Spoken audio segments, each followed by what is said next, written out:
In our day, many people are living in the À midst notre of époque, de nombreuses personnes vivent dans la tristesse et dans une grande confusion. Elles ne trouvent pas de réponse à leurs questions et ne parviennent pas à subvenir à leurs besoins. Certaines ont perdu le sens du bonheur et de la joie. Les prophètes ont déclaré qu'on obtient le vrai bonheur en suivant l'exemple et les enseignements du Christ. Il est notre Sauveur, notre instructeur et l'exemple parfait. Sa vie a été une vie de service. Quand nous servons notre prochain, nous aidons les personnes qui sont dans le besoin. Ce faisant, nous pouvons trouver des solutions à nos propres difficultés. En suivant l'exemple du Sauveur, nous montrons notre amour pour notre Père céleste et son Fils Jésus-Christ. Et nous devenons davantage semblables à eux. Le roi Benjamin a parlé de la valeur du service en disant que lorsque nous sommes au service de nos semblables, nous sommes simplement au service de notre Dieu. Tout le monde a des occasions de rendre service et de faire preuve d'amour. Le président Monson nous a demandé d'aller au secours des autres et de les servir. Il a déclaré : « Nous découvrirons que ceux que nous servons, qui, par nos efforts, ont senti le toucher du Maître, ne peuvent expliquer le changement qui s'est opéré dans leur vie. Ils ont le désir de servir fidèlement, de marcher humblement et de suivre davantage le modèle du Sauveur. Ayant reçu le don de vision spirituelle et entrevu les promesses de l'éternité, ils disent, comme l'aveugle à qui Jésus a rendu la vie, « Je sais une chose, c'est que j'étais aveugle et que maintenant je vois. »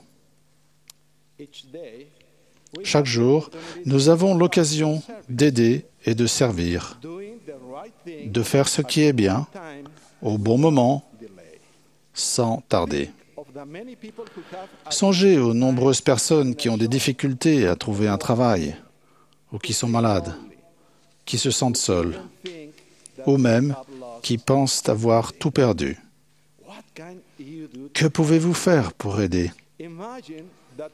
Imaginez qu'un voisin, coincé sous la pluie avec sa voiture en panne, vous appelle et vous demande de l'aide. Quelle est la bonne chose à faire pour lui ? Quel est le bon moment pour le faire ? Je me souviens d'une fois où nous sommes allés en famille à Mexico pour acheter des vêtements pour nos 2 enfants. Ils étaient très jeunes. Notre fils aîné venait d'avoir 2 ans et le plus jeune était âgé d'1 an. La rue était bondée. Pendant que nous faisions nos achats, tenant nos enfants par la main, nous nous sommes arrêtés un moment pour regarder quelque chose. Et sans nous en rendre compte, nous avons perdu notre fils aîné. Nous ne savions pas comment, mais il n'était pas avec nous. Sans attendre, nous avons commencé à courir pour le trouver. Nous l'avons cherché et appelé avec une grande angoisse, pensant que nous l'avions peut-être perdu pour toujours. En pensée, nous supplions notre Père céleste de nous aider à le trouver. Au bout d'un petit moment, nous l'avons trouvé. Il était là, regardant innocemment des jouets derrière une vitrine. Ma femme et moi l'avons pris dans nos bras et nous l'avons embrassé et nous nous sommes engagés à surveiller diligemment nos enfants pour ne plus jamais les perdre. Nous avons appris que pour aller au secours de notre fils, nous n'avons pas eu besoin de réunion de planification. Nous avons simplement agi. Nous sommes partis à la recherche de celui qui était perdu. Nous avons aussi appris que notre fils ne s'est même pas rendu compte qu'il était perdu.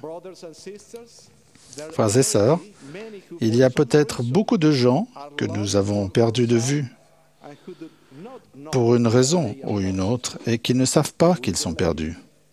Si nous tardons, il se peut que nous les perdions pour toujours. Pour beaucoup de personnes qui ont besoin de notre aide, il n'est pas nécessaire de créer de nouveaux programmes ou de prendre des mesures compliquées ou coûteuses. Elles ont simplement besoin de notre détermination à servir, à faire ce qu'il faut au bon moment, sans tarder. Quand le Sauveur apparut au peuple du livre de Mormon, il nous donna un grand exemple pour ce qui est de ne pas attendre pour soulager les personnes qui ont perdu le sens du bonheur et de la joie. Après avoir instruit le peuple, il vit que celui-ci n'arrivait pas à comprendre toutes ces paroles. Il a dit aux gens de rentrer chez eux et de méditer sur ce qu'il leur avait dit. Il leur dit de prier le Père et de se préparer à revenir le lendemain quand il viendrait de nouveau les instruire.